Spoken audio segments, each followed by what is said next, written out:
আসসালামু আলাইকুম। আমি এখন 37 নাম্বার অঙ্কটি সমাধান করব। এটি বিসিএস এবং ব্যাংকের পরীক্ষায় বহুবার এসেছে। প্রশ্নবোধক চিহ্নিত স্থানে কোন সংখ্যাটি বসবে? এখানে 4a 6c 24b, এখানে 5a মাঝখানে আছে প্রশ্নবোধক চিহ্ন, এটার আনসার আমাদের বের করতে হবে। এখানে আছে 45c, এখানে 9b, এখানে 4c, এখানে আছে 36a।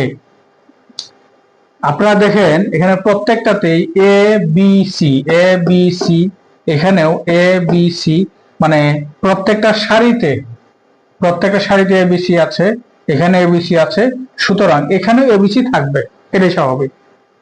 এটা হচ্ছে সারি, এটা হচ্ছে কলাম, এটা হচ্ছে কলাম, এটা হচ্ছে কলাম। তাহলে প্রথম সারিতে দেখেন এ বি সি, 3 নাম্বার সারিতে এ বি সি, আর তাহলে 2 নাম্বার সারিতে এ বি সি থাকবে। যেহেতু এখানে এ আর সি আছে, সুতরাং আমার এখানে এ বি সি বানাতে গেলে একমাত্র বি বাকি থাকে, এই যে বি। তাহলে এ বি সি গেল একটা। তারপরে আমার সংখ্যাটা কত হবে?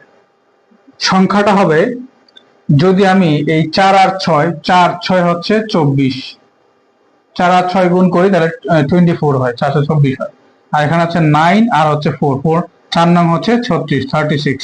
এই দেখেন 36 চলে আসছে এখানে, মানে প্রথমটা দ্বিতীয়টা গুণ করলে এই সংখ্যাটা চলে আসে। এখানে প্রথমটা আর দ্বিতীয়টা গুণ করলে সারি বরাবর এই যে সংখ্যাটা চলে আসে গুণ করলে।